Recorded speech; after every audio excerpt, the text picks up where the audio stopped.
Assalomu alaykum aziz tomoshabinlar va kanalimiz obunachilari. Sizlarni kanalimda ko'rib turganimdan xursandman. Xo'p, bugungi mavzuyimiz bugun siz bilan dunyodagi eng qadimiy, eng foydali va eng o'rganiladigan o'simlik yog'lardan biri zaytun yog'i haqida gaplashamiz.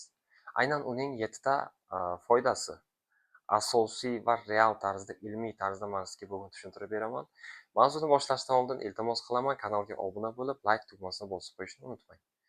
Qani boshladik. Birinchisi, yurak salomatligi uchun ideal vosita hisoblanadi. Zaytun yog'i ayniqsa ekstra virgin turi yurak qon tomir tizimi uchun nihoyatda foydali hisoblanadi. U omega 9 yog' kislotalariga boy bo'lib, qon bosimini me'yorda ushlab turishda yordam beradi. Xolesterin miqdorini yetarli darajada kamaytirib beradi. Ilmiy tadqiqotlar shuni ko'rsatyaptiki, muntazam iste'mol qilinsa, yurak xurujlarining oldini olishda yordam beradi. Qon shakarni me'yorlashtiradi. Qonda shakar miqdorini doimiy stabil holatda tutib turadi. Zaytun yog'i glyukoza darajasini barqarorlashda yordam beradi. Ayniqsa ikkinchi tur diabetga chalinganlar uchun juda foydali hisoblanadi. U tanadagi yallig'lanishlarni kamaytiradi va insulin sezuvchanligini oshirib beradi. Ya'ni qonda insulin miqdorini ko'paytiradi.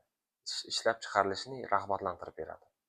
Uchinchisi, ovqat hazm qilishni yaxshilab beradi. Oshqozon ichak tizimi uchun juda katta foyda hisoblanadi.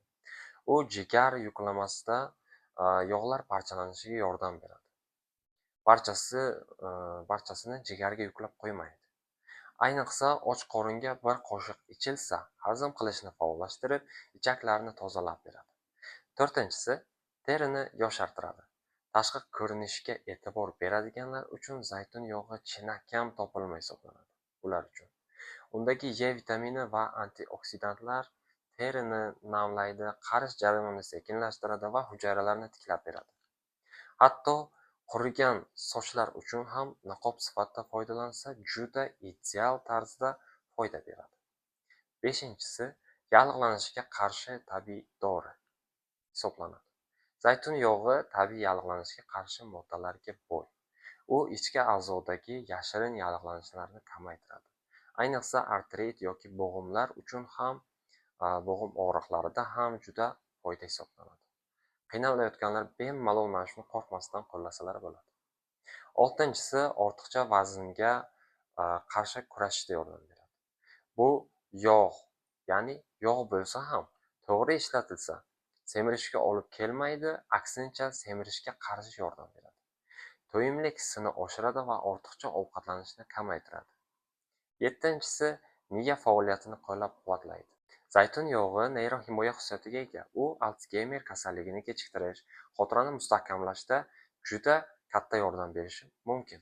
Har kuni 1-2 qoshiq zaytun yog'i miyani faol holatda saqlaydi.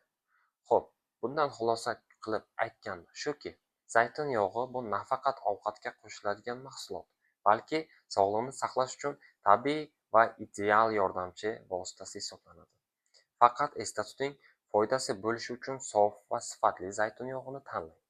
Uni haddan tashqari qizdirmang va me'yorda iste'mol qiling. Agar sizga ushbu ma'lumotlar foydali bo'lgan bo'lsa, like bosib omada bo'ling va fikringizni izohlarda yozib qoldiring. Albatta barchasiga javob beraman.